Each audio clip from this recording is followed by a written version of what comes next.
Capítulo 58. Dios mío, pensó de pronto Max Loeb, el paraíso existe.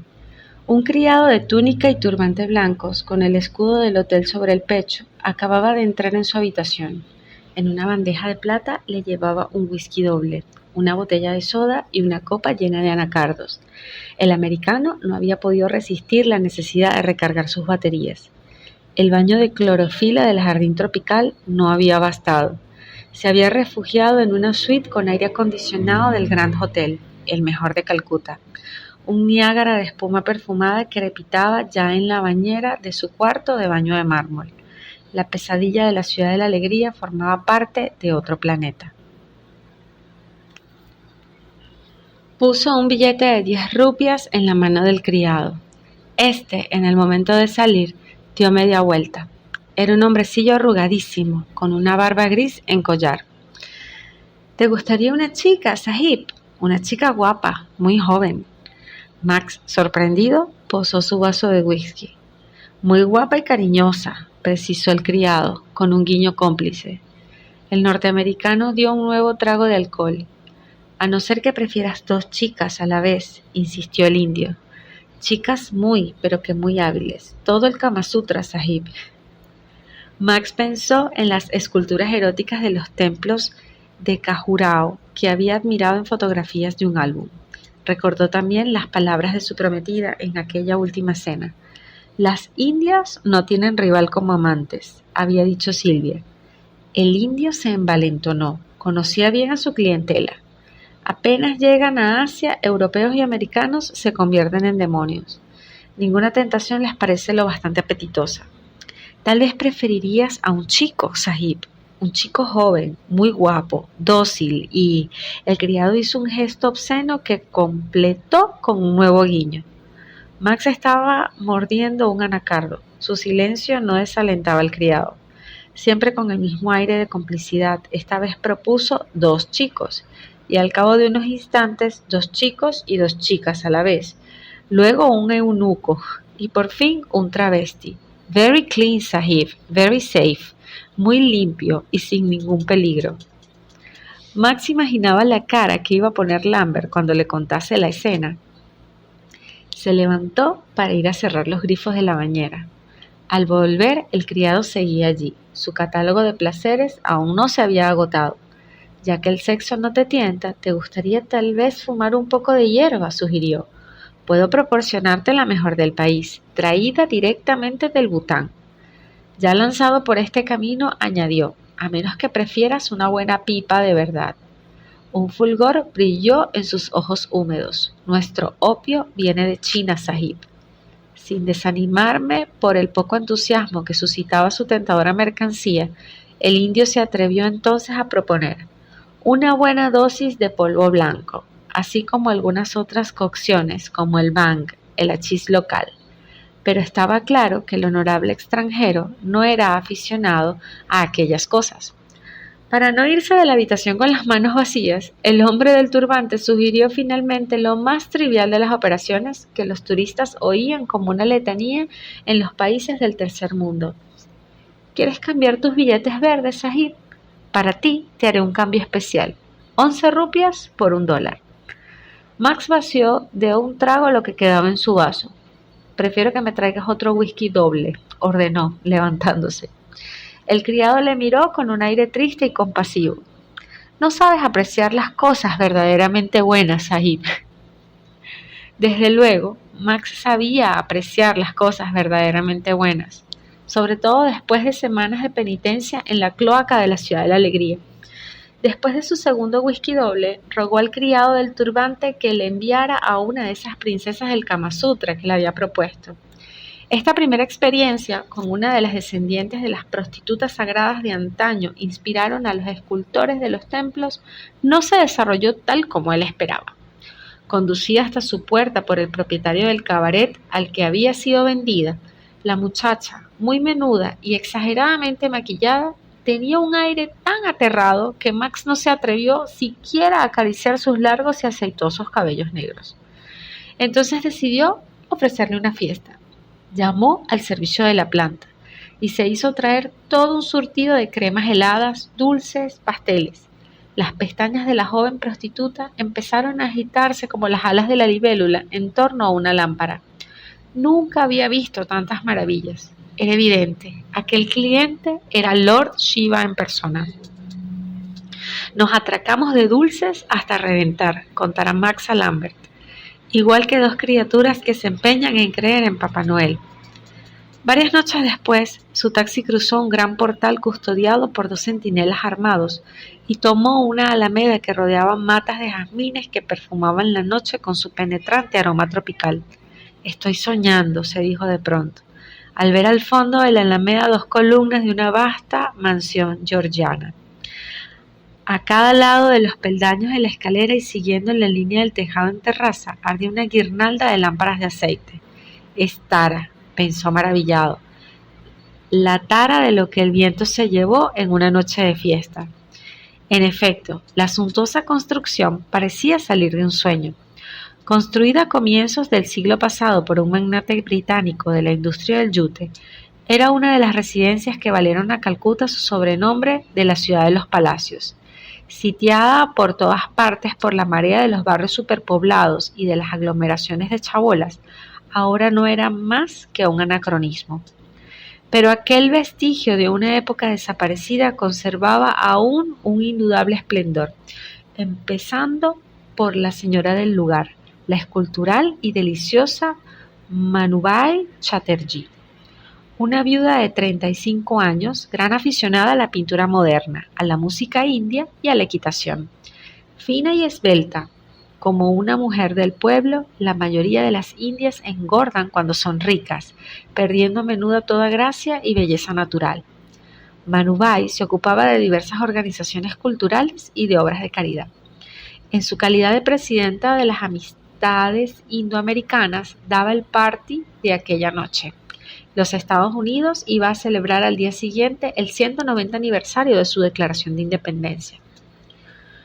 Los perros muertos y las ratas que flotaban en un mar de excrementos, los vientres de los recién nacidos, hinchados como tripas de buey, los ojos trágicos de las madres, los hombres extenuados que escupían sus pulmones, la muerte que pasa continuamente en unas parihuelas encima de 4 cabezas, el ruido de los llantos, de los gritos, de las riñas, de los talleres presidios.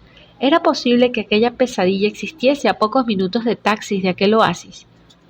Max necesitó cierto tiempo para aclimatarse. Incluso después de un atracón de golosinas con una prostituta y unas noches entre las sábanas de percal de un palacio, estaba tan impregnado por el ambiente de la ciudad de la alegría que aquello era como una segunda piel. Sobre el césped del parque iluminado por focos había varios centenares de invitados.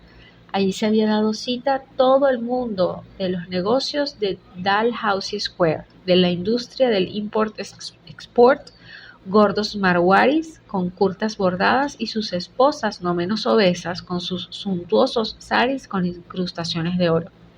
Representantes de la inteligencia bengalí, como el gran cineasta Satyajit Ray, autor del célebre Pather Panchali, la película aclamada por el mundo entero como una obra maestra, el famoso pintor Nirode Majumdar, que la crítica internacional llamaba el Picasso de la India, el célebre compositor e intérprete de sitar, Ravi Shankar, cuyos innumerables conciertos en Europa y en los Estados Unidos habían acostumbrado el oído de los melómanos occidentales a las sutiles sonoridades de esta lira india. Unos criados descalzos con túnica blanca, faja de terciopelo rojo y turbante, ofrecían a los invitados bandejas con vasos de whisky, copas de vino del Golconda y zumos de frutas, y otras fuentes de plata rebosantes de toda clase de chucherías. Donde terminaba el césped, Manubhai había hecho levantar una vasta shamiana de vivos colores que albergaba un bufete con los platos más refinados de la más rica cocina bengalí.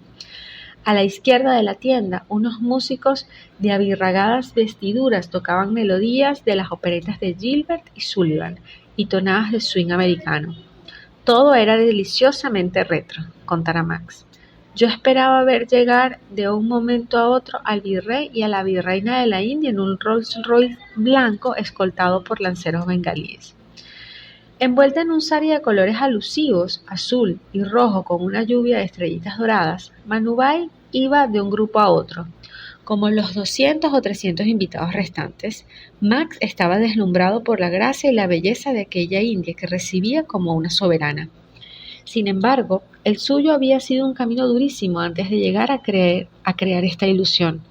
Aunque hoy en día las viudas ya no se arrojan a las llamas de la pira funeraria de su marido, en el seno de la sociedad india su suerte no es envidiable. Para seguir viviendo en su hermosa casa y disfrutar de unos ingresos decentes, cuántas batallas había tenido que librar Manubai a la muerte de su esposo, propietario de la primera casa de comercio de la ciudad. Apenas se había apagado las llamas de la pira de su marido cuando su familia política decretaba su expulsión. Durante 2 años, llamadas telefónicas anónimas la habían tratado de acaparadora y de puta. Insultos, amenazas, todo lo había soportado con la frente muy alta, oponiéndose a sus enemigos con el silencio, dedicándose a la educación de sus 2 hijos, viajando, impulsando la carrera de artistas jóvenes, apoyando sus obras. Acababa de legar sus ojos de color de esmeralda el primer Banco de Ojos de Bengala, institución que ella misma había fundado para socorrer a algunos de los numerosos casos de ceguera de esta parte del mundo. De pronto, Max advirtió que un brazo se deslizaba bajo el suyo. ¿Es usted el doctor Loeb?, preguntó Manubai. Aspiró un perfume embriagador de pachulí. Lo ha adivinado, dijo tímidamente. Me han hablado de usted. Parece que es usted un tipo formidable. Vive en un slum y ha montado allí un dispensario para atender a los pobres. ¿Me equivoco? Max sintió que se ruborizaba hasta la punta de los pies. Las caras de Kamruddin, de Bandona, de Margareta, de todos sus compañeros indios del slum pasaron ante sus ojos. Si en algún lugar había personas formidables, eran ellos. Ellos, que nunca habían necesitado una noche en un hotel de lujo para olvidar el horroroso escenario de sus vidas. Ellos, para quienes nunca había ni recepciones ni cumplidos. Solo he querido distraerme haciendo algo útil, respondió. Es usted demasiado modesto, protestó Manubai con viveza. Le cogió la mano con sus largos dedos y le empujó hacia adelante. Venga, dijo, voy a presentarle a uno de nuestros mayores sabios, nuestro futuro Premio Nobel de Medicina. El profesor G. P. Talwar, un risueño cincuentón, era un hombrecillo activo y sonriente. Había cursado parte de sus estudios en el Instituto Pasteur de París, jefe del Departamento de Biología en el Instituto de Ciencias Médicas de Nueva Delhi, templo de la investigación médica india. Desde hace varios años trabajaba en una vacuna revolucionaria capaz de transformar el porvenir de la India. Se trataba de la primera vacuna contraceptiva mundial. Una sola inyección bastaría para hacer estéril a una mujer durante 1 año. Max pensó en los cientos de paquetitos de carne de madres desesperadas que habían dejado encima de su mesa. No había ninguna duda, acababa de conocer a un bienhechor de la humanidad. Pero ya Manubai le llevaba hacia otros de sus protegidos. Con sus cabellos rubios y ensortijados y su cara de bon vivant, el inglés James Stephens se parecía más a un anuncio publicitario del jabón Kadun que a un émulo de la Madre Teresa de Calcuta. Y no obstante, aquel hombre de 32 años, vestido de manera india, con una camisa holgada y un pantalón de algodón blanco, era, como Paul Lambert, e indudablemente como otros desconocidos, una especie de Madre de Calcuta anónima, alguien que había dedicado su vida a los pobres, en su caso los seres más desheredados y abandonados de Calcuta, los hijos de los leprosos. Nada destinaba a un próspero propietario de una cadena de camiserías en Inglaterra a aquel apostolado en la India, pero un día su afición a los viajes le condujo a Calcuta. Aquella visita le impresionó tanto que a su regreso liquidó todos sus bienes, incluyendo su hermosa quinta de Thornbury. De vuelta a Calcuta, se casó con una india. Luego, después de alquilar con su dinero una gran casa de los suburbios, empezó a recorrer los barrios de chabolas en una vieja camioneta, recogiendo a niños enfermos y hambrientos. Al cabo de 1 año, su hogar contaba con cerca de 100 de pequeños pensionistas. Le dio el hermoso nombre indio de Udayan, resurrección. La obra devoró toda su fortuna, pero felizmente almas generosas como Manubai tomaron el relevo. Stevens por nada en el mundo hubiera dejado de asistir a uno de sus parties. Para ese aficionado al whisky y al jerez representaban cada vez una escapada a otro planeta.